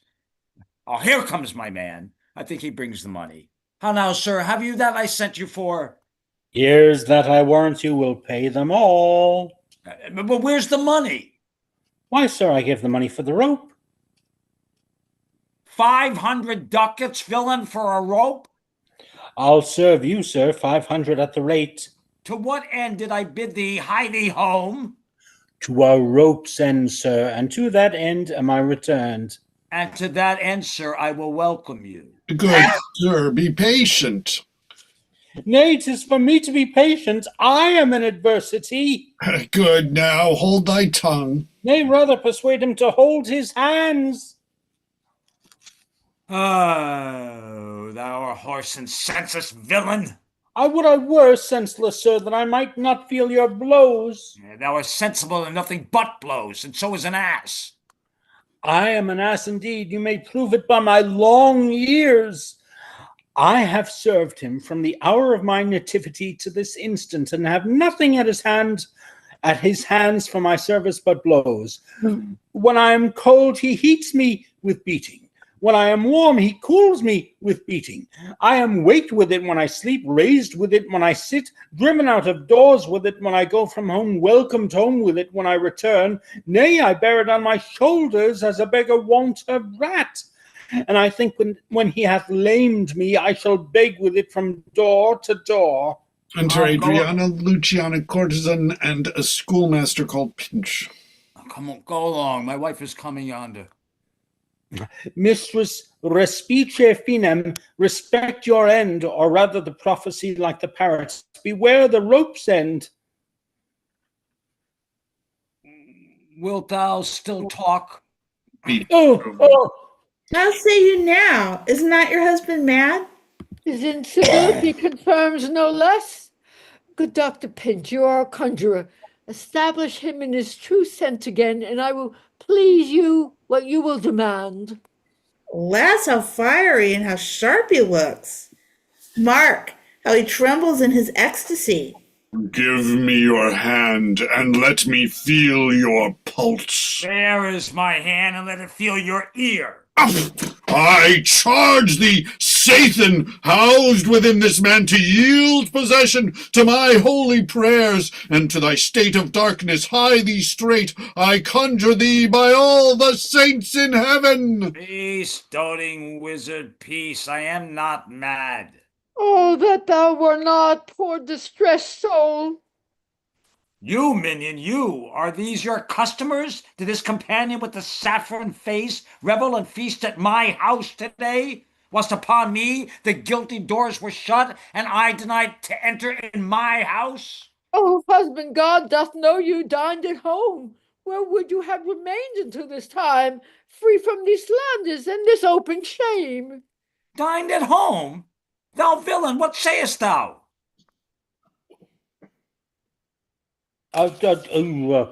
Sir, sooth to say, you did not dine at home. Were not my doors locked up and I shut out? Perdy, your doors were locked and you shut out. And did not she herself revile me there? Sans fable, she herself reviled you there. Did not her kitchen maid rail, taunt, and scorn me? Certes she did, the kitchen vestal scorns you. And did I rage depart from thence? In verity you did, my bones bears witness, that since I felt the vigor of his rage. Is it good to soothe him in these contraries? It is no shame. The fellow finds his vein, and yielding to him humors well his frenzy. Thou hast stubborn the goldfish to arrest me. Alas, I sent you money to redeem you by Dromio here, who came in haste for it. Money by me? Heart and goodwill you might, but surely, master, not a rag of money. Went'st not thou to her for a purse of ducats? It came to me, and I delivered it. And I am witness with her that she did. God and the rope maker bear me witness that I was sent for nothing but a rope. Mistress, both man and master is possessed. I know it by their pale and deadly looks. They must be bound and laid in some dark room. Say, wherefore didst thou lock me for today? And why did thou deny the bag of gold? I did not, gentle husband, lock thee forth. And gentle master, I received no gold, but I confess, sir, that we were locked out. Dissembling villain, thou speakest forth. Dissembling Forth. harlot, thou art false and all, and art confederate with a damned pack to make a loathsome abject scorn of me. But with these nails I'll pluck out these false eyes that would behold me in their shameful sport. Enter 3 or 4 and offer to bind him. He strives. Bind him, let him come not near me. More company, the fiend is strong within him. Pray me, poor man, how pale and wan he looks. Oh, what will you murder me, thou jailer, thou? I am thy prisoner. Wilt thou suffer them to make a rescue? Masters, let him go. He is my prisoner, and you shall not have him. Go bind this man, sir. He is frantic too. What wilt thou do, thou peevish officer? Hast thou delight to see a wretched man do outrage and displeasure to himself? He is my prisoner. If I let him go, the debt he owes will be required of me. I would discharge thee ere I go with thee. Bear me forthwith unto his creditor, and knowing how the debt grows, I will pay it. Oh, good master doctor, see him safe conveyed home to my house. Oh, most unhappy day. Oh, most unhappy strumpet. Master, I am here entered in bond for you. Out on thee, villain. We're make me mad me. Will you be bound for nothing? Be mad, good master. Cry, the devil! God help poor souls. How idly do they talk. Go bear him hence. Sister, go you with me. Say now, whose suit is he arrested at? One Angelo, a goldsmith. Do you know him? I know the man. What is the sum he owes? 200 ducats. Say how it grows, it do? Due for a chain your husband had of him. He did bespeak a chain for me, but had it not. When, as your husband, all enraged today, came to my house and took away my ring, the ring I saw upon his finger now, straight after did I meet him with a chain. Maybe so, but I did never see it. Come, jailer, bring me where the goldsmith is. I long to know the truth hereof at large. Enter Antipholus Syracusa with his rapier drawn, and Dromio Syracusa. God for thy mercy, they are loose again. And come with naked swords. Let's call more help to have them bound again. Run all out. Away, they'll kill us. us. Exit omnes as fast as may be, frighted. I see these witches are afraid of swords. She that would be your wife now ran from you. Come to the center, fetch our stuff from thence. I long that we were safe and sound aboard. Faith, stay here this night. They will surely do us no harm. You saw they speak us fair, give us gold. Methinks they are such a gentle nation that but for the mountain of mad flesh that claims marriage of me, I could find in my heart to stay here still and turn witch. I will not stay tonight for all the town. Therefore away to get our stuff abroad. Exeunt. Actus quintus scena prima. Enter the merchant and the goldsmith. Jackie, can you read the merchant Yeah, again? I will. I will. Oh, I am sorry, sir, that I have hindered you, but I protest he had the chain of me, though most dishonestly he doth deny it. How is this man esteemed here in the city? Of a very reverend reputation, sir, of credit infinite, highly beloved, second to none that lives here in the city. His word might bear my wealth at any time. Speak softly. Yonder as I think he walks. Enter Antipholus and Dromio again. 'Tis so, and that self chain about his neck that he forswore most monstrously to have. Good sir, draw near to me, I'll speak to him. Signor Antipholus, I wonder much that you would put me to this shame and trouble, and not without some scandal to yourself, with circumstance and oath, so to deny this chain which now you wear so openly. Besides the charge, the shame, imprisonment, you have done wrong to this my honest friend, who but staying on our controversy had hoisted sail and put to sea today. This chain you had of me, can you deny it? I think I had. I never did deny it. Oh, yes, that you did, sir, and forswear too. Who heard me to deny it or forswear it? These ears of mine, thou knowest, did hear thee. Fie on thee, wretch! 'Tis pity that thou livest to walk where any honest man resort. Thou art a villain to impeach me thus. I'll prove mine honor and mine honesty against thee presently, if thou dare stand. I dare and do defy thee for a villain. They draw. Enter Adriana, Luciana, courtesan, and others. Oh, hold, hurt him not for God's sake, he is mad. Some get with him and take his sword away. Buy Dromio too and bear them to my house. Run, master, run. For God's sake, take a house. This is some priory. In, or we are spoiled. Exit to the priory. Enter Lady Abbess. Be quiet, people. Wherefore throng you hither? Oh, to fetch my poor distracted husband hence. Oh, let us come in that we may bind him fast and bear him home for his recovery. I knew he was not in his perfect wits. I am sorry now that I did draw on him. How long hath this possession held the man? This week he hath been heavy, sour, sad, and much different from the man he was. But till this afternoon his passion near brake into extremity of rage. Hath he not lost much wealth by rack of sea, buried some dear friend? Hath not else his eye strayed his affection in unlawful love, a sin prevailing much in youthful men, who give their eyes the liberty of gazing? Which of these sorrows is he subject to? To none of these except be the last, namely some love that drew him off from home. You should for that have reprehended him. Why, so I did, Ay, but not rough enough, as roughly as my modesty would let me, haply in private. and in assemblies too. Ay, but not enough. It was the copy of our conference. In bed he slept not for my urging it. At board he fed not for my urging it.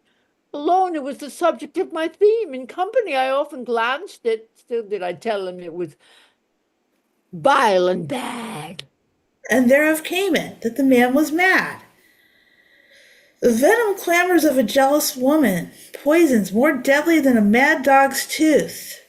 It seems his sleeps were hindered by thy railing, and thereof comes it that his head is light. Thou sayest his meat was sauced with thy upbraidings. Unquiet meals make ill digestions. Thereof the raging fire of fever bred, and what's a fever but a fit of madness? Thou sayest his sports are hindered by thy brawls.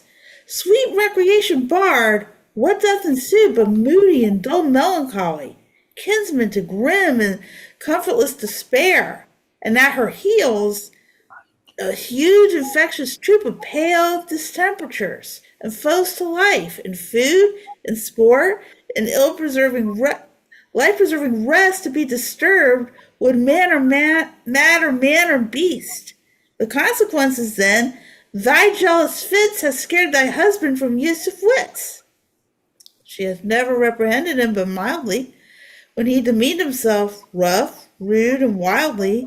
Why bear you these rebukes and answer not? He did betray me to my own reproof. Good people, enter and lay hold on him. No, not a creature enters in my house. Then let your servants bring my husband forth. Neither. He took this place for sanctuary, and it shall privilege him from your hands till I have brought him to his wits again, or lose my labor in assaying it. I will attend my husband, be his nurse, diet his sickness, for it is my office, and will have no attorney but myself, and therefore let me have him home with me. Be patient, for I will not let him stir till I have used the approved means I have, with wholesome syrups, drugs, and holy prayers, to make of him a formal man again. It is a branch and parcel of mine oath, a charitable duty of mine order. Therefore depart, and leave him here with me. I will not hence, and leave my husband here. And ill it doth beseem your holiness to separate the husband and his wife. Be quiet and depart. Thou shalt not have him. Complain unto the Duke of this indignity. Oh, come, go. I will fall prostrate at his feet and never rise until my tears and prayers have won his grace to come in person hither and take perforce my husband from the abyss. By this, I think the dial points at 5. Anon, I'm sure the Duke himself in person comes this way to the melancholy vale, the place of depth and sorry execution, behind the ditches of the Abbey here. Upon what cause? The irreverent Syracusian merchant who put unluckily into this bay against the laws and statutes of this town, beheaded publicly for his offense. Oh, see where they come! We will behold his death. Kneel to the Duke before he pass the abbey. And to the Duke of Ephesus and the merchant of Syracuse, spearhead, with the headsmen and officers. Yet once again proclaim it publicly. If any friend will pay the sum for him, he shall not die, so much we tender him. Justice, most sacred Duke, against the abbess. She is a virtuous and a reverend lady. It cannot be that she hath done thee wrong. May it please your grace, Antipholus, my husband, who I made lord of me and all I had, at your important lettuce. At your important lettuce this ill day, a most outrageous fit of madness took him, that desperately he hurried through the streets, with him his bondsmen all as mad as he, doing displeasure to the citizens by rushing in their houses, bearing thence rings, jewels, anything his rage did like. Once did I get him bound and sent him home, while as to take order for the wrongs I went that here and there his fury had committed.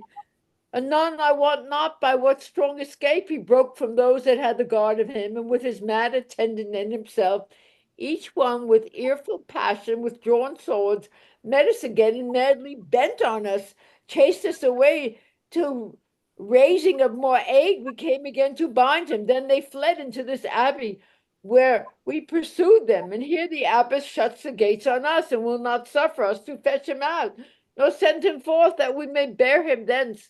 Therefore, most gracious Duke, with thy command, let him be brought forth and borne hence for help.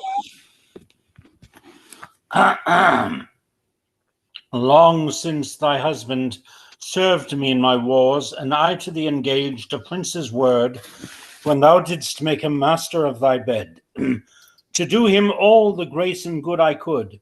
Go, some of you, knock at the abbey gate, and bid the lady abbess come to me. I will determine this before I stir. Enter a messenger. Oh, mistress, mistress, shift and save yourself. My master and his man are both broke loose, beaten the maids arow, and bound the doctor, whose beard they have singed off with brands of fire, and ever as it blazed they threw on him great pails of puddled mire to quench the hair. My master preaches patience to him, and the while his man with scissors nicks him like a fool, and sure, unless you send some present help between them, they will kill the conjurer. Who peaceful, thy master and his man are here, and that is false thou dost report to us. Mistress, upon my life, I tell you true, I have not breathed almost since I did see it. He cries for you and vows if he can take you, to scorch your face and to disfigure you. Cry within, hark, hark, I hear him, mistress, fly, be gone. Come, stand by me, fear nothing, God with halberds. It is my husband. Witness you that he is borne about invisible.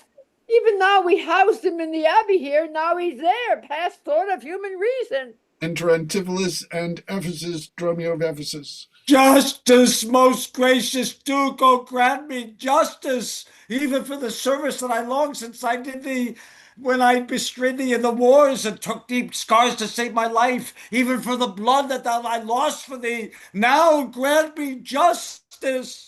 Unless the fear of death doth make me dote, I see my son, Antipholus and Dromio. Justice, sweet prince, against women there, she whom thou gavest to me to be my wife, that hath abused and dishonored me. Even in the strength and height of injury, beyond imagination is the wrong that she this day hath shameless thrown on me. Discover how, and thou shalt find me just. This day, great Duke, she shut the doors upon me, while she, with harlots, feasted in my house. A grievous fault, say, woman, didst thou so? No, my good lord, myself, he, and my sister today did dine together. So before my soul, as this is false, he burdens me withal.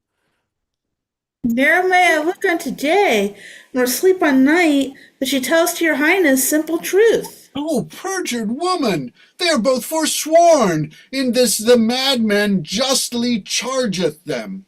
My liege, I am advised what I say, neither disturbed with the effect of wine, nor heady rash provoked with raging ire. Albeit my wrongs might make one wise or mad, this woman locked me out this day from dinner. That goldsmith there, were not he not packed with her, could witness it, for he was with them then, who parted with me to go fetch a chain, promising to bring it to me to the Porpentine, where Balthasar and I did dine together. Our dinner done, and he not coming thither, I went to seek him. In the street I met him, and in his company that gentleman. There did this perjured goldsmith swear me down that I this day of him received the chain, which God knows, he knows, I saw not. For that which he did arrest me with an officer. I did obey, and sent my peasant home for certain ducats. He with none returned. Then fairly I bespoke to the officer to go in person with me to my house. By the way, we met my wife, her sister, and a rabbi, more of wild confederates. Along with them they brought one Pinch, a hungry, lean-faced villain, a mere anatomy, a mountebank, a threadbare juggler, and a fortune teller, a needy, hollow-eyed, shape-looking wretch, a living dead man.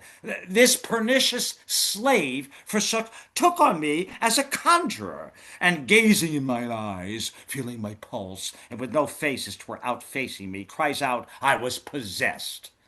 Then all together they fell upon me, bound me, bore me thence, and in a dark and dankish vault at home there left me and my man both bound together, till, gnawing with my teeth my bonds in sunder, I gained my freedom, and immediately ran hither to your grace, whom I beseech to give me ample satisfaction for these deep shames and great indignities. My lord, in truth, thus far I witnessed with him that he dined not at home, but was locked out. But had he such a chain of thee or no? He had, my lord, and when he ran in here, these people saw the chain about his neck. Besides, I would be sworn these ears of mine heard you confess you had the chain of him, after you first forswore it on the mart, and thereupon I drew my sword on you, and then you fled into this abbey here, from whence I think you are come by miracle. I never came within these abbey walls, and didst thou draw thy sword at me. I never saw the chain, so help me heaven, and this is false, you burden me withal. Why, what an intricate impeach is this! I think you all have drunk of Circe's cup. If here you housed him, here he would have been. If you were mad, he would not plead so coldly. You say he dined at home. The goldsmith here denies that saying. Sirrah, what say you? Sir, he dined with her there at the Porpentine. He did, and from my finger snatched that ring. Well, 'tis true, my liege, this ring I had of her. Saw'st thou him enter the abbey here? As sure, my liege, as I do see your grace. Why, this is strange. Go call the abbess hither. I think you all are mated or stark mad. Exit one to the abbess. Most mighty Duke, vouchsafe me speak a word. Haply I see a friend will save my life, and pay the sum that may deliver me. Speak freely, Syracusian, what thou wilt. Is not your name, sir, called Antipholus? And is not that your bondman Dromio?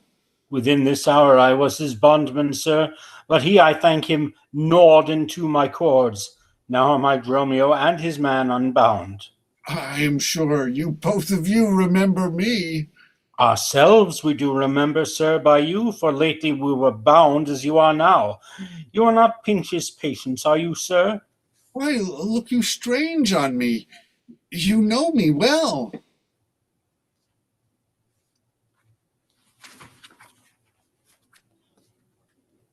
Son, you know me well. Oh, I never saw you in my life till now. Oh, grief hath changed me since you saw me last, and careful hours with time's deformed hand have written strange features in my face. But tell me, yet dost thou not know my voice? Neither. Dromio, nor thou? No, trust me, sir, nor I. I am sure thou dost. Aye, sir, but I am sure I do not, and whatsoever a man denies, you are now bound to believe him. Not know my voice. Oh, time's extremity, hast thou so cracked and splitted my poor tongue in 7 short years, that here my only son knows not my feeble key of untuned cares? Though now this grained face of mine be hid in sap-consuming winter's drizzled snow, and all the conduits of my blood froze up, yet hath my night of life some memory, my wasting lamp some fading glimmer left, my dull deaf ear a little used to hear all these old witnesses I cannot err. Tell me, thou art my son Antipholus. I never saw my father in my life. But 7 years since, in Syracusa, boy, thou knowest we parted. But perhaps, my son, thou shamest to acknowledge me in misery. The Duke and all that know me in the city can witness with me that it is not so. I never saw Syracusa in my life. I tell thee, Syracusian, 20 years have I been patron to Antipholus, during which time he ne'er saw Syracusa. I see thy age and dangers make thee dote. And to the abbess with Antipholus of Syracusa and Dromio of Syracusa. Most mighty Duke, behold a man much wronged. Huh? Gather to see them. I see two husbands, or mine eyes deceive me. One of these men is genius to the other, and so of these, which is the natural man and which the spirit? Who deciphers them? I, sir, am Dromio, command him away. I, sir, am Dromio, pray let me stay. Aegeon, art thou not, or else his ghost? Oh, my old master, who hath bound him here? Whoever bound him, I will loose his bonds and gain a husband by his liberty. Speak, old Aegeon, if thou beest the man that hadst a wife once called Emilia, that bore thee at a burden 2 fair sons? Oh, if thou beest the same Aegeon, speak, and speak unto the same Emilia. Why, here begins his morning story right. These two Antipholus, these two so like, and these two Dromios, one in semblance, besides her urging of her racquetcy, these are the parents to these children, which accidentally are met together. If I dream not, thou art Amelia. If thou art she, tell me, where is that son that floated with thee on thy fatal raft? By men of Epidamium, he and I and the twin Dromio all were taken up. But by and by, rude fishermen of Corinth by force took Dromio and my son from them, and me they left with those of Epidamium. What then became of them, I cannot tell. I to this fortune that you see me in. Antipholus, thou camest from Corinth first. No, sir, not I. I came from Syracuse. Stay, stand apart. I know not which is which. I came from Corinth, my most gracious lord. And I with him. Brought to this town by that most famous warrior, Duke Menaphon, your most renowned uncle. Which of you two did dine with me today? I, gentle mistress. And are you not my husband? No, I say nay to that. And so do I. Yet did she call me so, and this fair gentlewoman, her sister here, did call me brother. What I told you then, I hope I shall have leisure to make good, if this be not a dream I see and hear. That is the chain at which, sir, which you had of me. Well, I think it be, sir, I deny it not. And you, sir, for this chain arrested me. I think I did, sir, I deny it not. I sent you money, sir, to be your bail by Dromio, but I think he brought it not. No, none by me. This purse of ducats I received from you, and Dromio, my man, did bring them me. I see we still did meet each other's men, and I was taken for him, and he for me, and thereupon these errors are arose. Oh. These ducats pawned for I my father here. It shall not need. Thy father hath his life. Sir, I must have that diamond from you. There, take it, And much thanks for my good cheer. Renowned Duke, vouchsafe to take the pains to go with us into the abbey here, and here at large discourse all our fortunes, and all that are assembled in this place, that by this sympathized one day's error have suffered wrong. Go, keep us company, and we shall make full satisfaction. 33 years have I begun in travail of you, my sons, and till this present hour my heavy burthen are delivered. The Duke, my husband, and my children both, and you, the calendars of their nativity, go to a gossip's feast, and go with me, after so long grief, such nativity. With all my heart I'll gossip at this feast. Exit omnes, mane, the two Dromios and two brothers. Now, shall I fetch? Master, shall I fetch your stuff from shipboard? Dromio, what stuff of mine hast thou embarked? Your goods that lay at host, sir, in the centaur.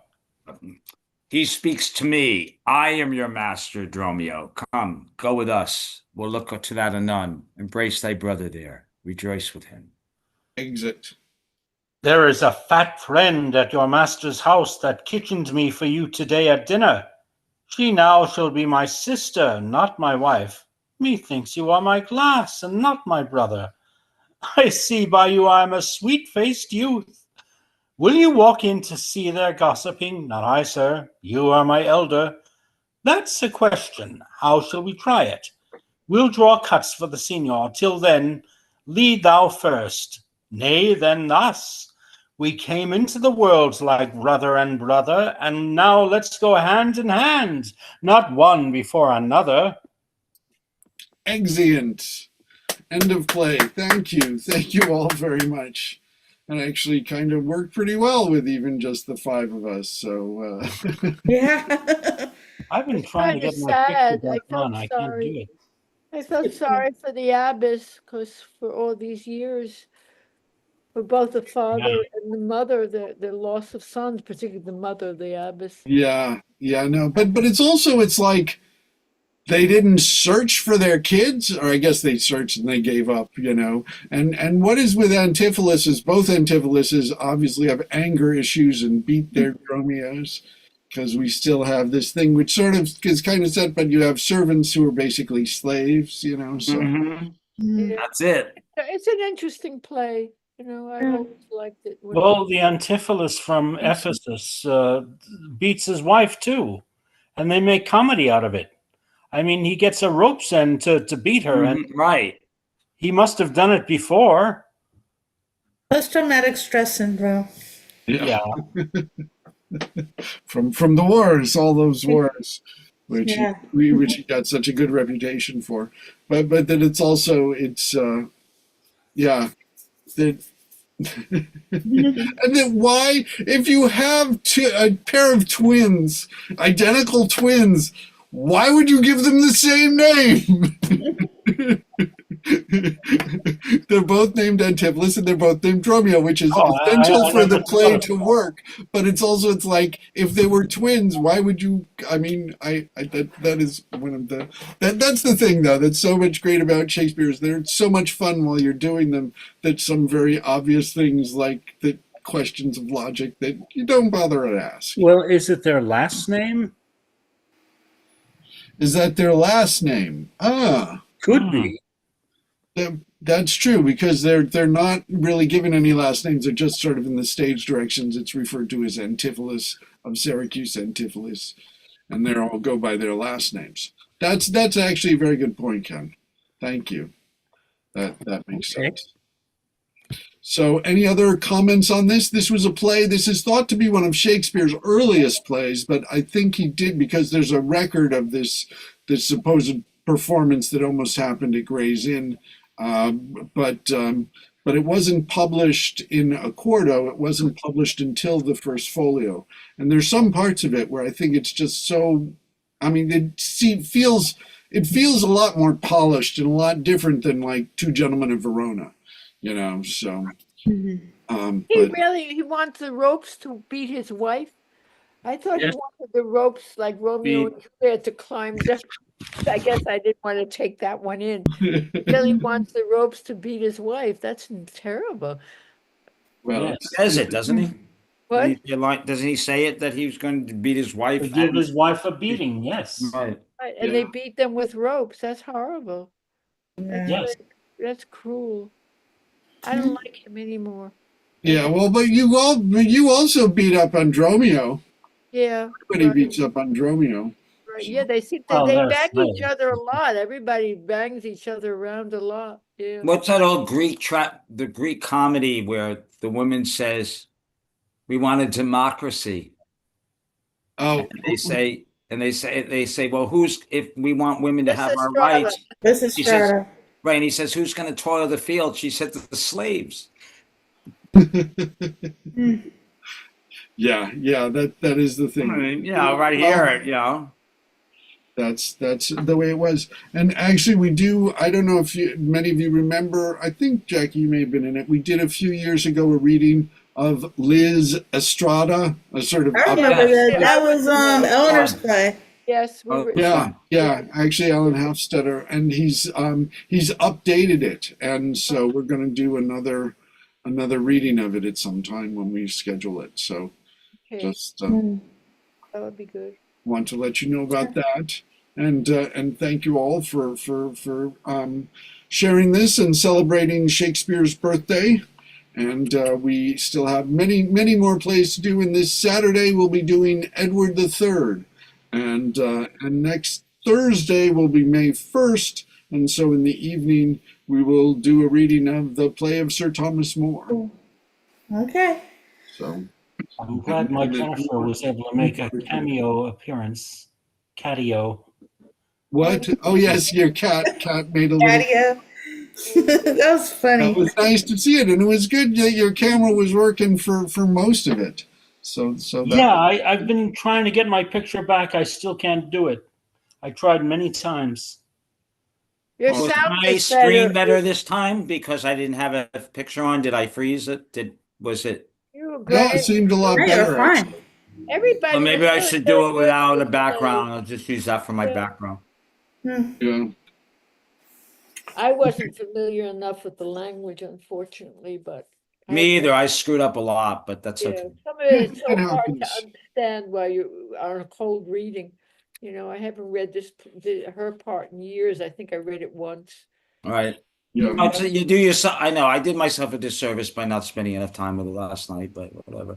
Yeah. I thought Well, I mean, it's instant. I thought the men were going to read the women and the women were going to read the men, so I kind of didn't Right. work on it all. I didn't know Okay. what we were going to do. Yeah. Because I didn't even, I figured I'm going to read cold no matter what I'm reading. But Yeah. I found actually some of her stuff hard to understand unless you've really practiced it. Right. You Yeah, just gotta no, read it over Yeah, and so over again. true. There Yeah. is some rather complicated things, which is why I also feel like they may have done work on it later. I mean, because there are a couple of things with the merchant's long speech at the beginning, where it's like just in the middle of the line is like, oh, now I figured it out. I should emphasize that word, but Right. just they keep may have just going. kept revising it up until it was published. Yeah, it's possible. I mean, we don't know how much. We don't have. I don't think there are too many records. I mean, it is. I think it is listed in like the early listing of Thomas Palladia, Francis Mears, who listed some of his early plays, just the titles of them, and his Comedy of Errors. So, but anyway, so any final words before we sign off for today? No. It was fun. Happy birthday, Shakespeare. Yeah. Happy So it's birthday. 424 is Happy his anniversary, birthday? Shakespeare. 424, is that his day or 420? 423, which is St. George's Day, the patron saint of England. It's also April 23rd, 1616 was the date he died. And April 23rd is often observed as his birthday, I mean, because it's St. George's Day, and we don't know for sure when he was born, but he was baptized on April 26th. So it's quite possible that April 23rd is his actual birthday. So happy birthday, Shakespeare, still going strong at 461. Mm-hmm.